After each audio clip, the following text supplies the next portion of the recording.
Bora conversar sobre um personagem foda aqui ou não? Ô, esse vídeo aqui ele tem que ser compartilhado, vocês têm que degustar.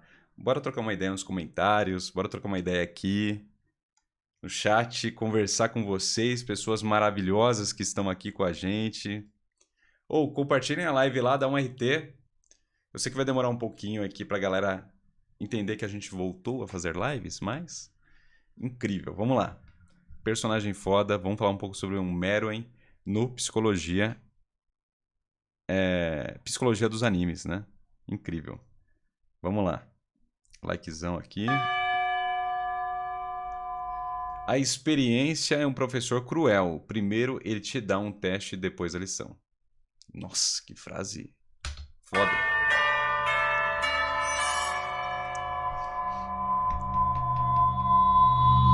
Da onde vem esse... Deixa eu ver. De onde é isso? A experiência... Um professor cruel... Quem é que falou isso? É C.S. Lewis. É acreditado aqui. C.S. Lewis. Eu sou Rafael, psicólogo, e se eu nascesse nas mesmas condições que o personagem de hoje, provavelmente eu faria as mesmas coisas que ele. Hoje vamos refletir sobre o rei das quimeras, Meruem. Tem spoiler do anime de Hunter x Hunter? Vamos lá. Eu pensei em várias formas de explicar minha percepção sobre esse personagem. Nossa visão sobre ele vai se modificando no decorrer da história. Assim também como a visão dele sobre os seres humanos também vai mudando. Aí eu fiquei pensando, olha só. Ele é alguém que aparenta já ter um cérebro formado. Pegando ali pro lado humano, é claro. Ele é uma quimera. Já existiram vários consensos em estudos sobre em qual idade nosso cérebro está meio que completamente formado. E a média é por volta dos 25 anos de idade. Então, por exemplo, depois dessa idade, a tomada de decisão mais impulsiva é menos frequente. Assim também como a pessoa após essa idade tende a sofrer menos influência de pares, de pessoas próximas. Só que mesmo com esse cérebro já formado, o Meruem nasceu há pouco tempo. E por mais que ele tenha uma estrutura cerebral já completa, falta algo nele, falta repertório, falta experiência. Pensa só, a partir do nascimento dele, dadas as capacidades cognitivas... Eita, tamo junto, muito obrigado. Gente, tá faltando sub aqui na live, hein? Ó, hoje aqui... Vamos nessa, bora mandar subzinho. Que ele tem. Afinal, ele aprende um jogo ali em horas. Se nada fosse feito, o que ele tinha noção de certo e errado seria... Porque um bebê, quando ele nasce, ele faz exatamente as mesmas coisas. O bebê, ele não é cruel porque ele não sabe o que é crueldade. Mas se você der um serzinho vivo, ele vai quebrar o serzinho vivo, tá ligado? Por quê? Porque ele não sabe o que é aquele ser vivo. Se passar uma barata ali, ele vai pegar e colocar a barata na boca, tá ligado? Então, é isso, né? E o que determinaria as futuras ações dele. Então ele basicamente tem um cérebro de um adulto, mas experiências de uma criança. E inteligência sem experiência é conhecimento, e conhecimento sem experiência é imprudente. Imagina, o Meruem ele nasce ali sendo o topo da cadeia alimentar. Ou seja, ele acredita que... Deixa eu entender. Experiência é imprudente. Deixa eu entender essa. Então ele basicamente tem um cérebro de um adulto, mas experiências de uma criança. E aí, vamos lá. Inteligência sem experiência... Inteligência... O que seria inteligência aqui? É conhecimento e... Ele define, inteligência é conhecimento, conhecer. Tá? Conhecimento sem experiência é imprudente. Conhecimento sem você fazer uma experimentação é igual a imprudência. Interessante, mas não sei se concordam, mas vamos continuar. Imagina, o Meruem ele nasce ali sendo o topo da cadeia alimentar. Ou seja, ele acredita que não tem... Porque nem tudo a gente precisa fazer uma experimentação. Justamente porque a gente... Enfim, mas vamos lá.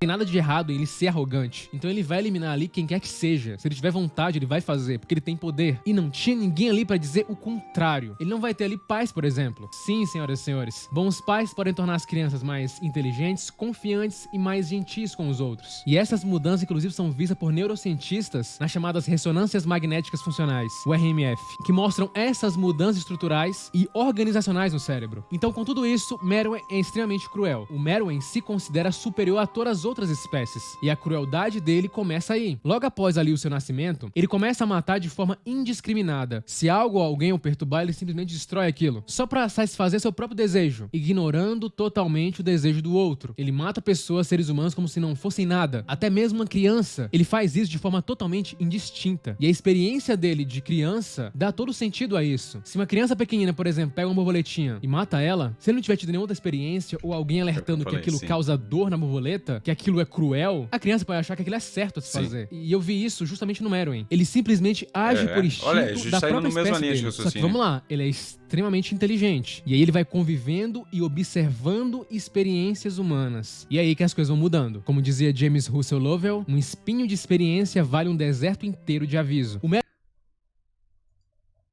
Um espinho de experiência. Deserto inteiro de aviso. Entendi.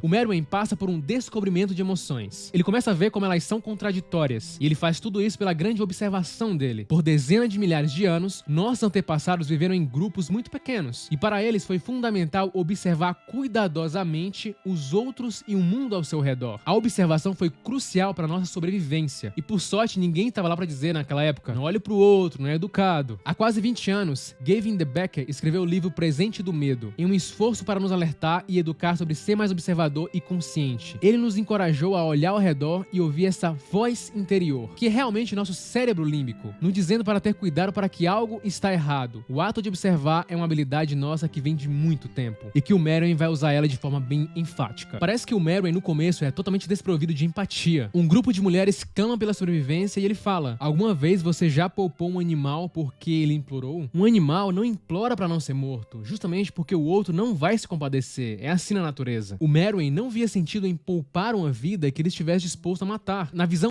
Mas aqui ainda tem um checkmate maior, né? Você me vê como um animal, porque eu sou uma quimera, eu sou fruto de vários animais, e tem um pouco de humano também, porque também é um animal, né? E aí esse questionamento aqui é bem profundo também, e a gente pode fazer fazer um vídeo inteiro só por esse questionamento aqui, tá ligado? E aí quando você chega na vaca pra matar ela, pra fazer um bife, e aí, o que que você faz? Você se compadece dela? Interessante pra caramba. Havia sentido em poupar uma vida que ele estivesse disposto a matar. Na visão dele, se ele era o mais forte, isso permitiria ele fazer qualquer coisa. Podemos dizer que isso seria a genética do Meruem dizendo isso pra ele. Só que nossa personalidade... Mas é porque o Meruem, nisso tudo aqui, ele é exatamente igual ao ser humano. Olha isso aqui. Forte, isso permitiria ele fazer qualquer coisa. O ser humano não faz qualquer coisa com o mundo. Isso que é o legal, sabe? A gente já não faz isso. A gente pergunta antes pros peixes e pra toda a fauna marinha antes de extrair petróleo. A gente não pergunta, cara. A gente pensa nisso? Não pensa. A gente pode. Se a gente pode, a gente faz. Interessante, cara. Podemos dizer que isso seria a genética do Meruem dizendo isso pra ele. Só que nossa personalidade é meio que uma mistura entre genes e ambiente. Nossas predisposições biológicas moldam como reagimos ao nosso ambiente. Perfeito, e como ele reage a nós. Nossas interações com o ambiente moldam as características estruturais. E é isso que faz o Meruem tão foda, porque pra mim, o Meruem, ele é humano. Ele é 100% humano. E é isso que a Amanda falou, é verdade. Ele é um espelho completo da humanidade. E isso nos quebra demais, velho. Ele é um espelho incrível do ser humano. Se pá, o personagem mais humano já criado na história dos animes. O Meruem seria isso. Porque ele primeiro te mostra todo o caos de destruição que a gente consegue causar. Ele mostra toda a soberba humana. Ele mostra tudo isso. E depois, lá no final, ele te pega, te puxa pelo braço, porque ele vai mostrar os sentimentos. Né? O que humaniza pra gente. Mas tudo é humano. Cada ação dele é humana. Isso é foda, cara. E organizacionais de nossos cérebros. Ou seja, o Meruem tinha pouca interação com o ambiente. Ele precisava se expor para criar um repertório. E à medida que isso foi acontecendo, muita coisa foi mudando nele. Ele estava rodeado apenas... Ele precisa se expor para montar repertório. E é verdade. Isso daqui é interessante mesmo. Porque uma das coisas que a gente tem que fazer na vida com a experimentação... Eu tinha uma professora eu fiz faculdade de desenho industrial, só que eu não concluí ela, mas tinha uma professora que eu guardei isso pra vida, que ela falou assim: a única coisa que vocês têm que ter na vida, se vocês quiserem deixar a faculdade amanhã, deixem. Mas façam repertório cultural, tenham um arcabouço cultural, vivam, sabe? Experimentem, viajem, conheçam, conversem, se questionem, adquiram cultura. Ela sempre falava isso, cara. Porque ela falava, o que nos define é a nossa cultura e a cultura que a gente adquire. Sensacional, sensacional. Isso daí eu guardei pra minha vida e é verdade, ela tá certa.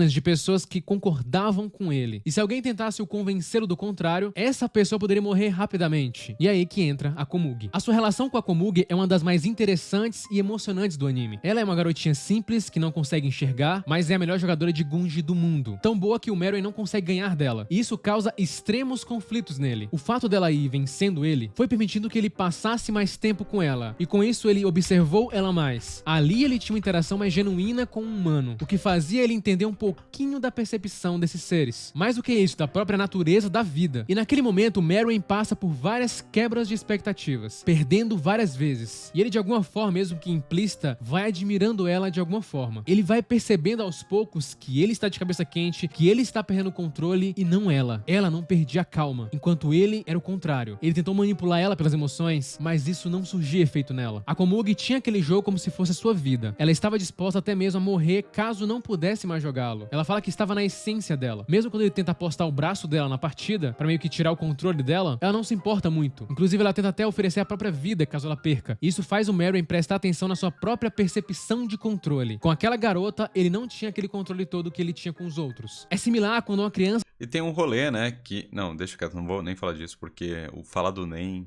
vai dar um vídeo de 78 horas aqui. Descobre que existem limites e que tem coisas que estão fora do controle dela. Com isso, a cada derrota, mais ele vai aprendendo sobre a experiência de ser um ser humano. É nesses fracassos que ele vai aprendendo. Quando se trata de fracasso, podemos dizer que a única coisa a temer é não aprender com fracasso. Ele conheceu pessoas que se importavam muito com sua própria vida, que eram egoístas. Mas no caso daquela garotinha, não era a mesma coisa. Ela não estava se importando muito. Ela tinha outros objetivos e uma outra visão de mundo que fugia do escopo de percepção dele. Basicamente, existem dois tipos de empatia. Existe aquela empatia que todo mundo conhece, de se colocar no lugar do outro, com o objetivo de cooperar. Existe a empatia com a função de entender o outro, mas não necessariamente cooperar. E essa é a que está presente no Meruem. Os pesquisadores Fabrício Marfessoni e Michael Lachmann trouxeram um estudo e indício que a nossa empatia, sim, pode ter apenas ali uma função de leitura de mente. Eles argumentam que os seres humanos, assim como os outros animais sociais, se envolvem em estratégias de leitura de mente de forma espontânea, constantemente executando simulações do que outras mentes podem estar fazendo. Ou seja, a empatia não é apenas sobre cooperação. E basicamente essa que era a empatia do Meruem, mas ele estava desenvolvendo a outra. Aquela mais difícil de ter, que muitos dizem que estamos perdendo ela. Até então era só esse tipo de empatia que ele tinha, até o momento que o Meruem percebe que estava preocupado com a saúde da Komugi e com a vida dela. Ele se pega salvando ela de um pássaro. Seu cérebro mais primitivo pedia uma coisa e ele pensava de outra forma, ou seja, ali era o seu primeiro ato de compaixão. Em um estudo da revista Psychological Science, pesquisadores descobriram que não só os adultos podem aprender a ser mais compassivos. Ensinar compaixão também pode resultar em comportamentos mais altruístas e realmente levar mudanças no cérebro. No estudo, eles ensinaram jovens a se manter em meditação compassiva. Ela é destinada a aumentar o sentimento de cuidado com as pessoas que estão sofrendo. Ela funcionava assim no estudo. O participante teria que imaginar alguém sofrendo e tentando desejar um alívio de sofrimento dessa pessoa. Primeiro com membros da família, depois com parentes próximos, depois com estranhos e por último com pessoas que eles não gostavam.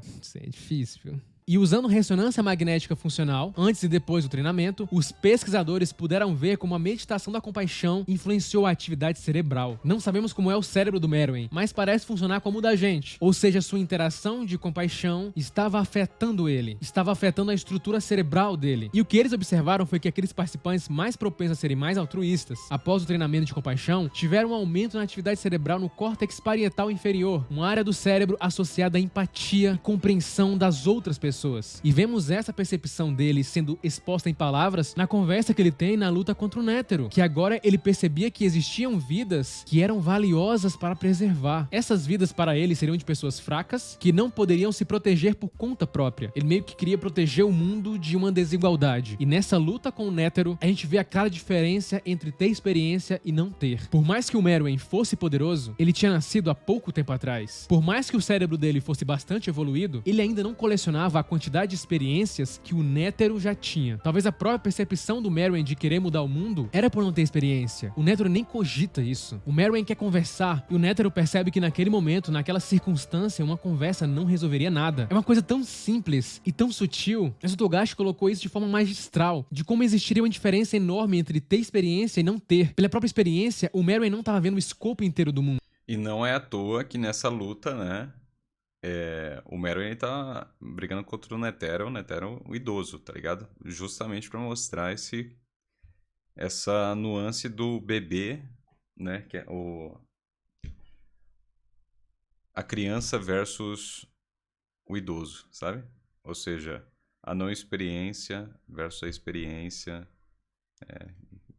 A percepção dele era limitada. E mesmo com pouca experiência, o Meruem tinha uma grande habilidade de entender o outro. Só que tem uns que ele arrancava a cabeça, não tem jeito, né? Ele identificava padrões de comportamento e usava isso ao seu favor. Apesar de todo o seu poder, ele não acreditava que estava certo o tempo inteiro, que estava certo em tudo. E à medida que o tempo foi passando e ele adquirindo experiência, mais ele foi aberto a novos aprendizados. Isso se liga com o fato de ele aprender tudo muito rápido. Ele passa pelo que o psicólogo David Kolbe chama de aprendizagem experiencial. Segundo ele, é um processo pela qual o conhecimento é criado através da transformação da experiência. Ou seja, a experiência concreta fornece informações que servem de base para a reflexão. E a partir dessas reflexões, assimilamos a informação e formamos conceitos abstratos. Isso era mais presente no Meruem, porque ele tentava entender o mundo ao seu redor. O círculo de visão dele era pequeno, mas ele não se limitava. E aos poucos essa percepção dele foi se abrindo mais as fronteiras, até que não voltou a ser mais como antes. O psicólogo Egon Brusvink mostrou em um estudo que as pessoas muitas vezes não veem nada a menos que tenham alguma ideia do que estão procurando. É igual quem trabalha com pássaros. Quem tá de fora observa uma floresta bem verde e vê apenas folhas verdes. Já a pessoa que trabalha com isso consegue perceber, mesmo nesse mar verde, pássaros escondidos ali. É a mesma coisa no Meruem. Ele não conseguia enxergar nada demais no ser humano. E essa garotinha que jogava com ele tinha sido a primeira a fazer ele ver as coisas de um outro ângulo. Ela tinha basicamente um poder que ele não tinha. Ou seja, a Komugi representava ali a diversidade de valor de um indivíduo. Meruem percebe que não era apenas sobre poder, força física. Com isso, ele passa a perceber que ele não era tão especial assim, chegando a se ajoelhar para apenas obter informação de onde estava a Komugi, para ele ver ela mais uma vez. Isso tirou ele de um pedestal, mostrando mais misericórdia como ele fez com o Puff. Por isso aquele final dele é tão emocionante pra mim, pra você também. Mesmo com pouco tempo de vida, Meruem conseguia entender um pouco sobre a compaixão e sobre encontrar o seu próprio caminho. Ele não teve muitas experiências. Ele curiosamente percebeu que o que mais importava para ele e o que tinha dado significado à curta vida dele era ter jogado shogi com a Komugi. Não era a dominação do mundo ou algo assim, ou se tornar rei. Nos seus últimos momentos, ele só queria fazer aquilo que tinha dado mais alegria para ele durante toda a sua curta vida. O Meruem tinha se permitido aprender. Afinal, a oportunidade vem com a frequência. Que frequência? Ela bate tão frequentemente quanto você tem um ouvido treinado para ouvi-la, um olho treinado para vê-la, uma mão treinada para agarrá-la e uma cabeça treinada para usá-la.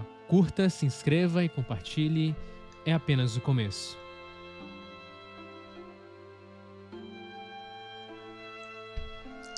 Cara, eu poderia falar tanto disso daqui, só que eu não vou falar. Eu vou resumir o que eu acredito, assim, pra mim. Se existe qualquer tipo de filosofia que você... Qualquer tipo de filosofia que você está inserido, que ele te limita e não te liberta, repense as suas filosofias.